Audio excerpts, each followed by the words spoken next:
जय माँ इंद्राक्षी। इंद्राक्षी धाम में दर्शकों आप सभी का हम हार्दिक स्वागत करते हैं। आज के दिन जिन जातकों का जन्म दिवस है, मैरिज एनिवर्सरी है, उन सभी को हमारी तरफ से बहुत बहुत शुभकामनाएं। आज हम बात करेंगे वृक्षारोपण की। आज हम बात करेंगे वृक्ष लगाने की। ज्योतिषीय मेथड से भी यदि आप वृक्ष घर में लगाते हैं तो नाना भांति के हमें लाभ मिलते हैं।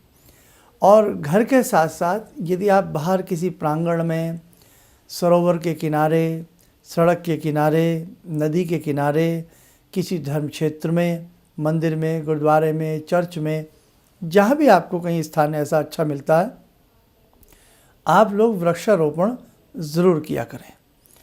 वृक्षारोपण से प्रकृति का सौंदर्य बढ़ता है और साथ ही ये विषाक्त प्रदूषण कंट्रोल होता है। बाढ़ की गति को भी अवरुद्धता मिलती है वृक्षों के रहने से। बहुत सारे फ़ायदे हैं, बताने की आवश्यकता नहीं है, आपको सब मालूम है। लेकिन बीइंग ए एस्ट्रोलॉजर, आज हम एस्ट्रोलॉजिकल बेस पर आपको कुछ वृक्षारोपण की बात बताते हैं। आइए बात करते हैं। इंसान की जन्म पत्रिका में एक होता है पितृदोष, मातुल दोष, कालसर्प दोष, नाना भांति के दोष इंसान की जन्म पत्रिका में होते हैं। कई बार आपकी पत्रिका बनी होती है, आपको फिर भी इन दोषों का पता नहीं लगता है। कई बार पत्रिका होती ही नहीं है। और मेरे दर्शकों, अगर हम सनातन सभ्यता धर्म की बात करें तो हमारा पूर्व जन्म होता है। हम न जाने कितनी योनियों में भटक करके मानव का तन प्राप्त करते हैं और न जाने कितनी योनियों के कर्म, बुरे अच्छे, उनका प्रभाव हमारे जीवन के ऊपर चलता रहता है। सुख कौन नहीं चाहता, सब सुख चाहते हैं। सभी के मन में एक छोटी सी आश होती है कि मेरा ये कार्य बन जाए, मेरी जॉब लग जाए, तो किसी के घर में संतान हो जाए, तो किसी का भवन बन जाए, तो किसी का स्वास्थ्य अच्छा हो जाए, किसी का कर्ज दूर हो जाए, नाना प्रकार की बाधाएं, किसी का विवाह हो जाए, नाना बाधाएं, प्रमोशन हो जाए, बहुत सारी जो हमारी जीवन की दिक्कतें हैं। तो वृक्षारोपण के माध्यम से भी आप अपनी इन सभी समस्त दिक्कतों को दूर कर सकते हैं। जैसे हमने बताया, अगर किसी जातक की जन्म पत्रिका के 10वें भाव में विशेष प्रकार के ग्रहों का, यानी कि जो मेल ना खाते हों, ऐसे ग्रहों का जमावड़ा हो, या आपके जन्म पत्रिका के 10वें भाव में पितृदोष हो या मातुल दोष हो, तो ऐसी स्थिति में आपको जीवन में बहुत कठिनाई आएगी। ऐसी स्थिति में धन धान्य की वृद्धि नहीं होगी। ऐसी स्थिति में आपका प्रमोशन नहीं होगा। ऐसी स्थिति में आपका अपने पिता से प्रेम नहीं रहेगा। आपको वट वृक्ष लगाना चाहिए, बरगद का पेड़, बैनियान ट्री। किसी भी नर्सरी में जाइए और वहाँ से बरगद का पेड़ ले लीजिए। बहुत महंगी नहीं आती ये चीज़ें, 20-30-100 रुपये का ये बरगद का बूटा आ जाता है, पेड़ आ जाता है। और आप कहीं पर भी किसी ऐसे अच्छे स्थान पर, कहीं पर भी जो हमने बताया, आप उसे लगाइए। दिन सोमवार का होना चाहिए या अमावस्या का होना चाहिए। आपके ये दोष भी दूर होंगे। आपकी कुंडली में एक विशेष प्रकार की ऑरा आपको नज़र आएगी। और उस पेड़ को कुछ हद तक पालने का प्रयास करें, जब तक वो थोड़ा सा, कहते हैं ना, अपने पैरों पर न खड़ा हो जाए, थोड़ा सा बड़ा ना हो जाए। यदा कदा चौथे पाँचवें दिन एक किसी बाल्टी में या किसी बोतल में ऐसा 2-4 लीटर पानी भर के ले जाएं, डाल दीजिएगा थोड़ा बहुत। छोटे से बीज के अंदर एक विशालकाय वृक्ष होता है।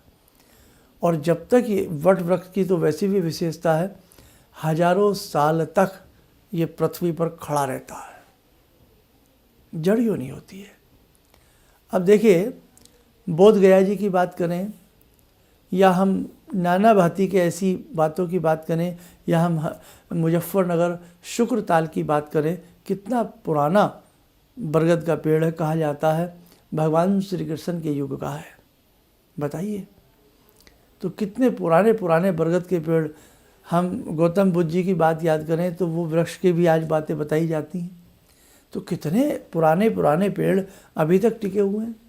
तो कहने का मेरा मतलब यही है कि जिनकी कुंडली में ऐसा दोष हो उन्हें वट वृक्ष लगाना ही चाहिए सोमवार या अमावस्या।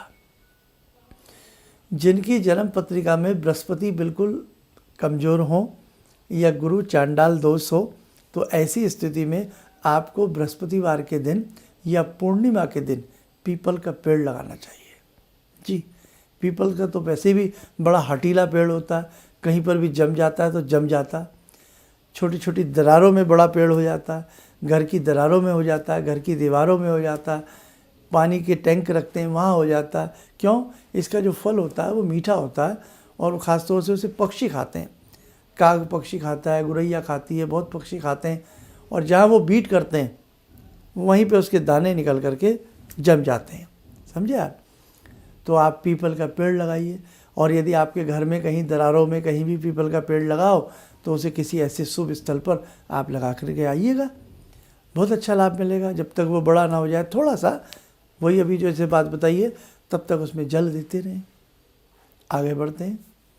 आपकी जन्म पत्रिका में राहु का दोष हो, आपकी जन्म पत्रिका में कालसर्प दोष हो, आपकी जन्म पत्रिका में फणकर दोष हो, नाना भांति के दोष होते हैं, ऐसी स्थिति में आप त्रिवेणी लगाइए किसी भी धर्म स्थल पे।